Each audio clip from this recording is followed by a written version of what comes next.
नमस्कार दोस्तों जैसा कि आप सभी जानते हैं कि रणवीर अलाहाबादिया और समय रैना जो कि इंडिया गॉट लेटेंट इस चैनल पे अपना कुछ वीडियो डाले थे जो कि वायरल हो गया, नेगेटिव सेंस में वायरल हुआ। और आप सभी जानते हैं कि जो बैड न्यूज़ होता है, जो ख़राब न्यूज़ होता है वो ज़्यादा वायरल होता है, अच्छा न्यूज़ ज़्यादा जल्दी वायरल नहीं होता है। तो मैं पिछला एक वीडियो भी बनाया था इनके ऊपर और फिर मैं उसको बोल रहा था कि आचार्य प्रशांत भाई इस टॉपिक पे चुप क्यों है। जैसे कि आचार्य प्रशांत हर एक टॉपिक पे बात करते हैं। इवन आचार्य प्रशांत रणवीर अलाहाबादिया के चैनल पे जाकर 1 घंटा लेक्चर भी दिए हैं। उनका वो वीडियो मैंने देखा अभी कुछ देर पहले। जैसे कि उनके जो अंधभक्त हैं आचार्य प्रशांत को कृष्ण से तुलना करते हैं। तो कृष्ण के सामने एक तरह से वो क्या हैं, अर्जुन। अलाहाबादिया मतलब यंग ब्लड, ठीक है। तो कृष्ण अर्जुन को उपदेश दिए तो अर्जुन समझदार हो गए, कर्म करने के लिए एग्रेसिव हो गए कि हाँ भैया अब मैं युद्ध करूँगा, अब मेरे सामने धृतराष्ट्र हो, चाहे कोई भी हो, भीष्म पितामह हो, चाहे अर्जुन हो, चाहे कोई भी, जिसके साथ सबके साथ लड़ने के लिए तैयार हो गए, एक्शन करने के लिए तैयार हो गए। लेकिन ये आचार्य प्रशांत से 1 घंटे लेक्चर लेके ये रणवीर कुछ सीखा समझा नहीं यार। जबकि मैं उस वीडियो में मैं देखा, बीच बीच में स्क्रिप्ट करके मैं आगे स्किप करके देखते चला गया। एक ये 1.5 घंटे का वीडियो यार इतना मैं देख नहीं पाता हूँ, तो स्पीड भी बढ़ा लेता हूँ और जहाँ तहाँ से देख लेता हूँ। फिर उसका नीचे जाके डिस्क्रिप्शन बॉक्स में देख लेता हूँ कि इसमें भाई क्या क्या टॉपिक डिस्कस किए गए हैं, और उसका अगर क्लिप्स कुछ रखा हुआ है तो वो थोड़ा बहुत इधर उधर देख लेता हूँ। एक एक चीज़, जैसा कि मैंने बहुत बार ये बोला है कि एक एक चीज़ मेरे को देखना संभव नहीं है यार, ठीक है। ओशो भले ही एक दिन में 3-3 किताब पढ़ते होंगे, मेरी इतनी कैपेसिटी नहीं है कि मैं एक एक दिन में 3-3 किताब पढूं, ठीक है। तो जो रणवीर अलाहाबादिया ने जो क्वेश्चन लिखे हैं अपने डिस्क्रिप्शन बॉक्स में, जो क्वेश्चन वो डिस्कस करते हैं आचार्य प्रशांत के साथ, वो क्वेश्चन मैं सोचा कि मैं खुद भी थोड़ा सा डिस्कस कर लेता हूँ इस वीडियो में। और बेसिकली मैं ज़रूर कहूँगा कि भाषण से सिर्फ कुछ नहीं होने वाला है। 1 घंटे जाके भाषण दिए हैं अलाहाबादिया को, वो भी 2 साल पहले, ध्यान रखना 2 साल पहले। भागवत गीता हो, वेद वेदांत हो, जीवन का पर्पस क्या है, ठीक है, और क्या माया मोह क्या है, लाइफ का एंड गोल क्या है, जिंदगी जीने का पर्पस, ठीक है, घोर कलयुग कब आएगा, समय की गुलामी, stress, tension, stress, meditation, who am I, ये सब टॉपिक पे वहाँ जाके डिस्कशन हुआ है। डेस्टिनी तक कैसे पहुँचे, इज़ दिस वर्ल्ड ट्रू, ये सब टॉपिक डिस्कस किए हैं रणवीर अलाहाबादिया, जो कि माँ बहन एक करते हैं अपने चैनल पे, ठीक है। इंडिया गॉट लेटेंट पे हो, चाहे अपने चैनल पे भी बहुत सारी इस तरह की बातें किए हैं। वो व्यक्ति के साथ आचार्य प्रशांत जाते हैं लेक्चर देने, और उस लेक्चर का फ़ायदा क्या होता है यार। यही क्वेश्चन में आचार्य प्रशांत के भक्तों से बोलता हूँ, उनके अंध भक्तों से बोलता हूँ, उनके सब्सक्राइबर से बोलता हूँ कि आचार्य प्रशांत एक धंधेबाज गुरु नहीं तो और क्या है यार। वो उस जगह पे चला जाता है जहाँ पर उसको लगता है कि यहाँ से मेरे सब्सक्राइबर बढ़ेंगे, यहाँ से मेरा धंधा बढ़ेगा, यहाँ से मेरे बिजनेस बढ़ेंगे, यहाँ से लोग मेरे पास आएंगे जो फ्रस्ट्रेशन में जी रहे हैं, जो टेंशन में जी रहे हैं, या जिनको थोड़ा सा इंटरटेनमेंट चाहिए धर्म और अध्यात्म के नाम पे। जैसा ओशो के साथ भी 90% जो लोग जुड़े थे उनके ज़माने में, वो लोग कैसे थे, इंटरटेनमेंट चाहिए था यार। अच्छा, ये ओशो क्या करता था, बीच बीच में मुल्ला नसरुद्दीन की कहानी सुनाएगा, उसके जोक्स सुनाएगा, नॉन वेज जोक्स, ठीक है, डार्क साइकोलॉजी वाला जोक्स, वो सब जोक्स सुना के उनका इंटरटेनमेंट करता था। और वो लोग हंसी करते थे, हा हा हा ठा मार के हंसते थे। वो मियाँ बीबी का कुछ जोक सुना देगा, या कुछ नेता के ऊपर जोक सुना देगा, नेताओं की शिकायत कर देगा। जैसे मोरारजी देसाई उस समय के जो प्रधानमंत्री थे उनके ऊपर बहुत सारे जोक्स मार देगा। तो इस तरह से जोक्स मार के वो, क्योंकि ओशो को मालूम था कि मैं क्या सुनाऊंगा तो मेरे साथ पब्लिक अट्रैक्ट होगी। तो उसी तरह का आचार्य प्रशांत के साथ भी उनके अंधभक्त जुड़ते हैं कि ये मेरे को कुछ कहानी सुनाएंगे, वेद वेदांत के नाम पे मेरे अंदर एक मुक्ति का भाव जगाएंगे, मेरे को मुक्ति दिलाएंगे, मैं इनके भाषण सुन के मुक्ति मिल जाएगी, ऐसा सोच के उनके साथ बैठ के उनसे बातचीत करते हैं, या उनका प्रवचन सुनते हैं, या उनका वीडियो देखते हैं। एनीवे दोस्तों, बात की गहराई को समझिए। 100 बात की एक बात वही है, सिर्फ भाषण से कुछ नहीं होने वाला है। चाहे वो आत्मा परमात्मा के ऊपर भाषण सुने, चाहे मेडिटेशन के ऊपर भाषण सुने, चाहे रणवीर अलाहाबादिया भी मेडिटेशन सिखाते, ये भी मेडिटेशन के ऊपर लेक्चर देते, और वहीं पे जय कृष्णमूर्ति मेडिटेशन को गाली देते। मेडिटेशन बोलते दूसरे से क्यों सीख रहे हो, तुमको दूसरे से क्या सीखने की ज़रूरत है, तुम्हारे अंदर आत्मा नहीं है क्या, तुम खुद अपने अंदर आत्मा को अनुभव नहीं कर सकते हो, क्यों दूसरे के चक्कर में पड़ रहे हो, क्यों रजनीश के चक्कर में पड़ते हो। रजनीश का भले नाम नहीं लिए हैं लेकिन इनडायरेक्टली बोले हैं, रजनीश या ओशो या इसके बारे में, इसके चक्कर में ये महेश योगी हो चाहे कोई भी हो, किसी से भी किसी को भी गुरु मत समझो। कोई देयर इज नो गुरु, कोई गुरु नहीं है, मैं भी गुरु नहीं है, ऐसा बोलते थे अपने बारे में, आई एम नॉट योर गुरु। तो देन हु आर यू। तो मैं एक फ्रेंड हूँ, एक टीचर हूँ, एक नॉर्मल टीचर समझ लो, ऐसा उनका कहने का मतलब था। एक दोस्त समझ लो, जैसे कि मैं अपने को एक दोस्त कहता हूँ। तो जय कृष्णमूर्ति का जो अप्रोच था वो अच्छा था, जबकि उनके पास वर्ल्ड गुरु की उपाधि लेने का मौका था, लेकिन उन्होंने उस वर्ल्ड गुरु की उपाधि नहीं लिए। तो उस बंदे में था मतलब इंसानियत थी, ऑनेस्टी थी, इंटीग्रिटी थी, कि मैं जो कुछ भी कहता हूँ अपने दम पे कहूँगा, तो ये इंटीग्रिटी थी। लेकिन आचार्य प्रशांत के पास वो इंटीग्रिटी नहीं है। आचार्य प्रशांत के पास वेद, वेदांत, उपनिषद, भागवत गीता, यही सब का नाम ले लेके अपना लेक्चर सुनाते रहते।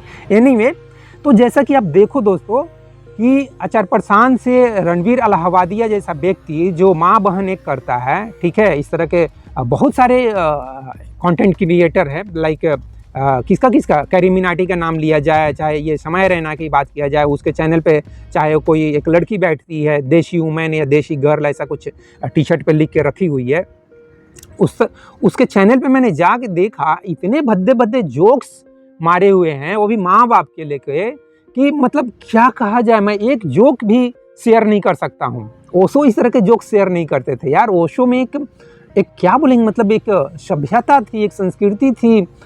इतने गंदे जोक्स वो नहीं मारते थे, लेकिन वो सभ्यता और संस्कृति को ध्यान में रखते हुए बात करते थे, इसलिए उनके प्रति मेरे मन में रिस्पेक्ट है।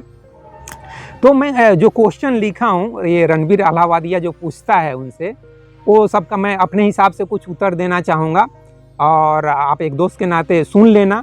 उसमें कुछ आपको इंसाइट्स या कुछ समझ या कुछ ऐसा बुद्धि विवेक कुछ जागृत होता है तो ठीक, नहीं तो एक दोस्त हूँ यार, समझ लेना तुम्हारा टाइम पास थोड़ा सा कर दिया, तुम्हारा टाइम खराब कर दिया, ऐसा भी सोच सकते हो। तो सबसे पहले रणवीर अलाहाबादिया ने लिखा है मन का अंधेरा, और मन का अंधेरा से इनका तात्पर्य कुछ है शादी विवाह, बच्चे को लेकर, ठीक है। तो शादी विवाह, बच्चा, यार मैं इस बारे में यही कहूँगा कि शादी इतना ज़्यादा अगर नेगेटिव है तो मत करो यार। वैसे शादी के बारे में मेरा ख्याल क्या है, क्योंकि मैं भी अपनी शादी से ऐसा नहीं कि 100% खुश हूँ, ठीक है। मैं जनरली 95% बोलता हूँ खुश हूँ, 5% तो ऊंच नीच चलते रहता है। कहीं भी ऑफिस हो, समाज हो, परिवार हो, रिश्ते नाते हो, कोई भी रिश्ता नाता हो, वहाँ पे 95% भी आप सेटिस्फाइड हो तो ठीक है, अच्छा लाइफ आपका चल रहा है। 5% ऊंच नीच होते रहता है, मेरे भी लाइफ में होते रहता है, ठीक है।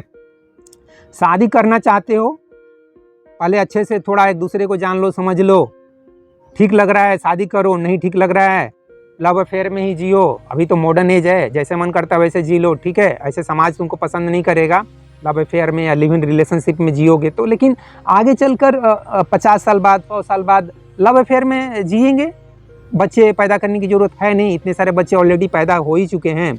और बच्चा अगर पैदा करने की इच्छा भी होगी तो देख लेना कि हम दोनों बच्चे की अच्छे से परवरिश कर पाएंगे कि नहीं कर पाएंगे। नहीं कर पाएंगे तो बच्चा किस लिए यार।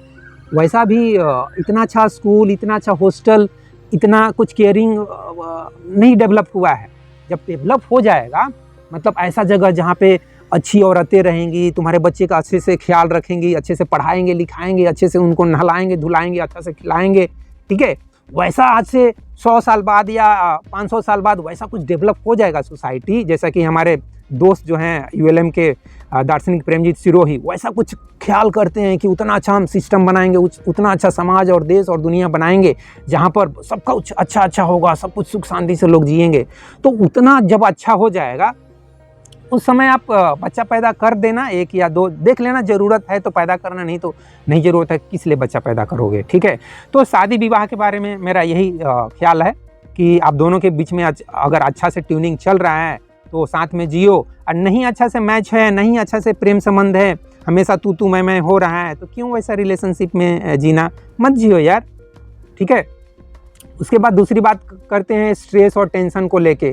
टेंशन और स्ट्रेस थोड़ा सा रहेगा यार, कहीं भी हो, जैसे कि अभी मैंने बात किया, फैमिली हो, ऑफिस हो, समाज हो, रोड हो, कहीं भी जाओगे हो सकता है, हमेशा तो नहीं होगा, ऐसा नहीं कि मेरे साथ हमेशा हर एक दिन झगड़ा होते रहता है, लेकिन सप्ताह में हो, महीने में हो, साल में हो जाता है। कभी कभी ऑफिस में कुछ ज़्यादा काम रहता है। अभी मेरा जैसे ट्रांसफ़र ही आ चुका है, तो मुझे मुंबई जाना है, वहाँ के बारे में सोच के यार 1-1 घंटे ट्रेन पकड़ के चलना पड़ेगा, तो सोच के मेरे अंदर थोड़ी सी घबराहट होती है यार कि यहाँ पे विशाखापट्टनम में इतना आसानी से जॉब कर रहा था, वहाँ जाके मेरा खाना पीना रहना, ट्रेन में 1-1 घंटे की जर्नी, सुबह शाम सब कुछ डिस्टर्ब होने वाला है। लेकिन है डिफेंस की जॉब, गवर्नमेंट जॉब, आपको ऑर्डर मिलेगा तो आपको काम करना ही पड़ेगा। तो देखो लाइफ में ऑफिस हो, फैमिली हो, कहीं कुछ भी कैसे भी जीवन जी रहे हो तुम, चाहे तुम यूट्यूबर ही क्यों ना हो, तो चाहे तुम बिजनेसमैन ही क्यों ना हो, तुम्हारा कभी बिजनेस मंदा पड़ेगा। यूट्यूब पे वीडियो बनाओगे तो कुछ लोग नहीं उतना देखेंगे, किसी का व्यूज अगर 10 मिलियन जा रहा है तो किसी का हो सकता है 1 मिलियन जाए, किसी का हो सकता है 50,000 जाए, तो उसके हिसाब से तुम्हारा पैसा कम बनेगा, तो वहाँ भी तुमको टेंशन होगा। तो कहने का मतलब कुछ एक्शन करोगे तो उसका बदले में कुछ रिएक्शन मिलेगा, कुछ अच्छा रिजल्ट भी मिल सकता है, कुछ बुरा भी रिजल्ट मिल सकता है। और अगर कुछ भी एक्शन नहीं करते हो सकता है तुम्हारे अंदर फिर उसका भी टेंशन पैदा हो, यार मैं कुछ नहीं कर रहा हूँ, यार मैं इस धरती पे बोझ बनने के लिए पैदा हुआ हूँ क्या, मुझे तो कुछ एक्शन करना चाहिए। ठीक है, क्योंकि मैं कृष्ण की भाषा में बात करता हूँ, तो कर्मण अधिकार है तुमा फलेषु कदाचन, कर्म पे हमारा अधिकार है, फल पर अधिकार नहीं है।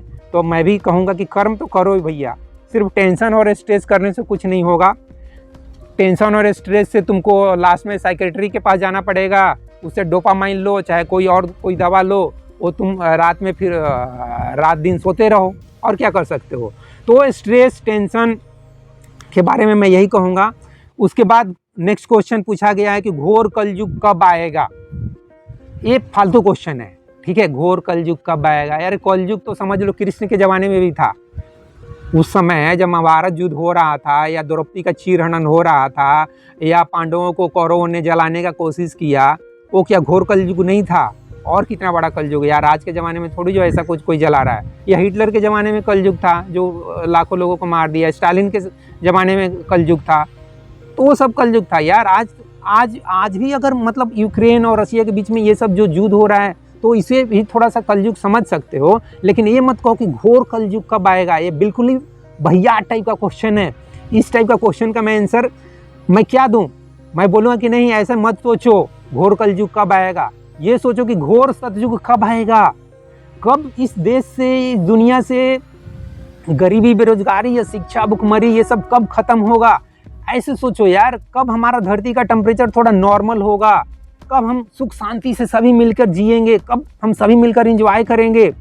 उस जमाने की, उस समय की कल्पना करो ना। ये क्या फालतू क्वेश्चन पूछ रहे हो कि घोर कलयुग कब आएगा। ऐसे तो देहाती गंवार, गांव के देहाती गंवार पूछते हैं यार, अनपढ़ लोग पूछते हैं घोर कलयुग आ गया है, घोर कलयुग और आएगा। ये क्या है, नॉनसेंस टाइप का क्वेश्चन, वेस्ट क्वेश्चन है। उसके बाद नेक्स्ट क्वेश्चन, जिंदगी जीने का पर्पस।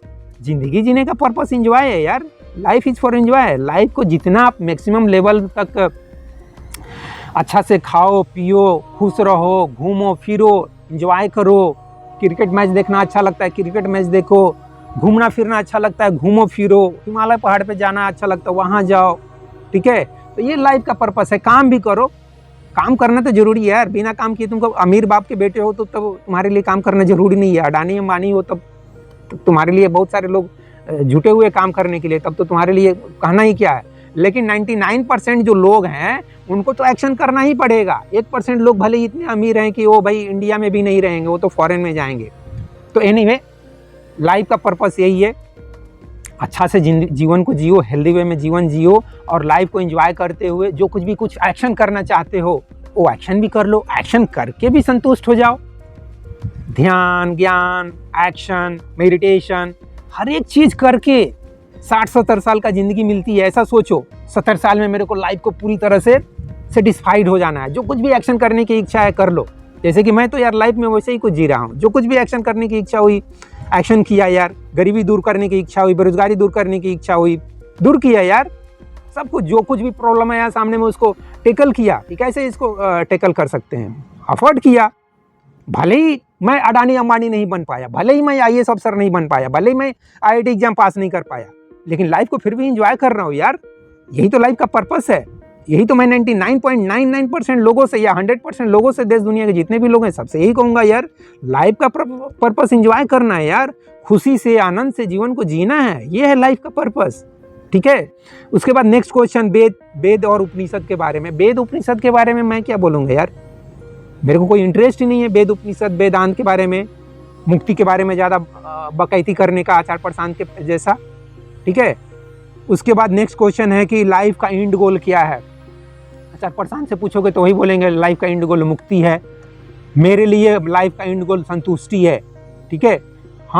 मैं सबको ही 100% संतुष्ट होना लाइफ का एंड गोल होना चाहिए। संतुष्ट होने का मतलब भोजन चाहिए तो भोजन से संतुष्ट हो जाओ, नौकरी चाहिए तो नौकरी से संतुष्ट हो जाओ, घूमना फिरने की इच्छा है घूमने फिरने से संतुष्ट हो जाओ, जो कुछ भी खाने पीने की इच्छा है खा पी के संतुष्ट हो जाओ। अब मैं ये तो नहीं कहूँगा कि डेली दारू पियो, डेली ड्रग्स लो। ठीक है। जो चीज़ मैं नहीं करता हूँ वो चीज़ तुमको कैसे बोलूँगा, जो चीज़ मैं करता हूँ वही चीज़ तुमको भी बोलूँगा कि वो चीज़ तुम भी कर लो, संतुष्ट हो जाओगे यार। थोड़ा सा अंदर से शांत हो जाओ। अंदर से जब शांत होगे ना तभी जाके संतुष्टि होगा। मतलब खाना भी खाओ तो शांति से खाओ, पानी पियो तो शांति से पियो, कहीं घूमने फिरने जाओ तो भी शांति से घूमो फिरो, इन पेड़ पौधों को भी देखना है तो शांति से देखो, थोड़ा आश्चर्य से भर जाओ यार ये कैसे नेचर ने बनाया है पेड़ यार, ऐसे थोड़ा सा आश्चर्य, ये पेड़ पत्ते ये फूल ये सब कैसे बने हैं यार, मतलब कैसे बनाया है नेचर। तो इनको जब ध्यान से देखोगे, गौर से देखोगे तो तुम्हारे अंदर एक संतुष्टि भी आएगा। वही तो अध्यात्म सिखाता है। कोई भी चीज़ को ध्यान से शांति से ऐसे करो तो तुम्हारे अंदर एक संतुष्टि का भावना बहुत ज़्यादा तीव्रता से पैदा होगी। और मैं समझता हूँ कि हमारे लिए 60 साल यार एक आदमी के लिए इनफ है। एक आदमी चाहे तो 60 साल में आराम से हर एक चीज़ से संतुष्ट हो सकता है। लेकिन शो ऑफ करने की जो इच्छा है ना दोस्त, कि मैं अडानी बन जाता तो कितना अच्छा होता है यार, मैं अंबानी बन जाता तो मैं बिल गेट्स बन जाता, मैं ट्रम्प के जैसा यूएसए का प्रेसिडेंट बन जाता, या मोदी जी के जैसा मैं चाय बेचते बेचते, जैसे कोई गरीब बच्चा मैं चाय बेच रहा हूँ कल जाके मैं प्रधानमंत्री बन जाता तो यार क्या मज़ा आ जाता।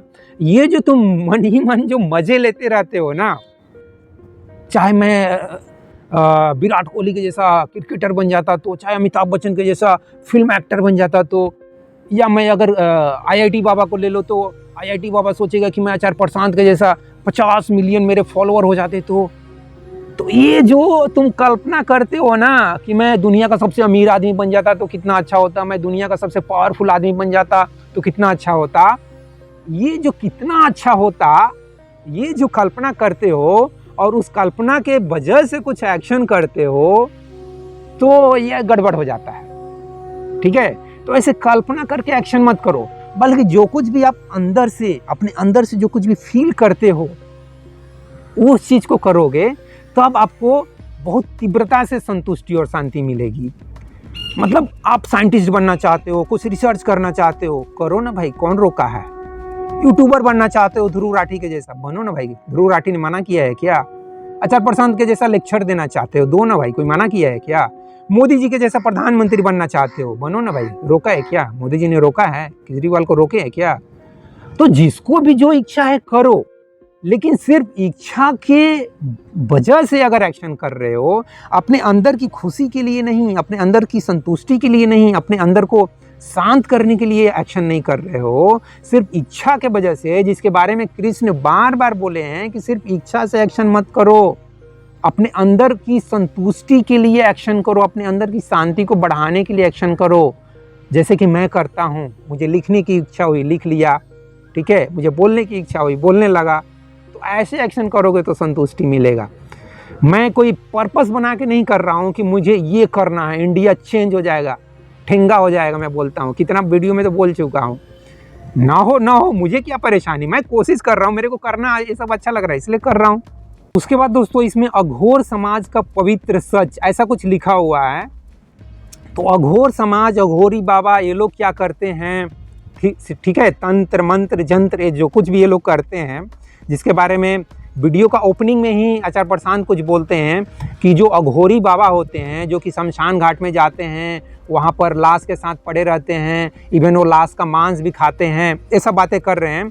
और अघोरी बाबा हमारे समाज की जो सच्चाई है, जो हकीकत है, उसको दिखाते हैं कि देखो जिस चीज़ से तुम लोग नफरत करते हो, जिस चीज़ को तुम लोग अनैतिक समझते हो, मतलब लाश को ऐसे फेंक देना, लाश को जला देना, लाश के पास नहीं बैठना, लाश को हे दृष्टि से देखना, शमशान घाट को गांव या शहर से बाहर बनाना, जिसके बारे में ओशो भी बात करते हैं। तो यार मैं बोलूँगा कि यार इसमें गलत क्या है यार? शमशान घाट को क्या चाहते हो, गांव का बीच में बनाया जाए? बिल्कुल फालतू बात कर रहे हो। बिल्कुल ही कृष्ण इस जगह पे बिल्कुल मेरी तरह बात करेंगे। कृष्ण भी बोलेंगे यार शमशान घाट को बाहर ही बनाएंगे ना, गांव के बीच में किस लिए बनाएंगे? गांव के बीच में लाश को जलाओगे क्या? उसका बदबू पूरा गांव में फैलाओगे? तो देखो, ओशो और आचार्य प्रशांत दोनों से मैं डिसएग्री कर रहा हूँ। लाश के साथ बैठना, लाश खाना, जैसा ये आईटी बाबा भी लाश को खा रहा है, मांस को खा रहा है, मांस को चूस रहा है, ये सब मैं घटिया बोलूँगा यार। एक घटिया काम है। अरे लाइफ को हेल्दी वे में जीने की जरूरत है यार। तुमको मुक्ति चाहिए, मुक्ति के बारे में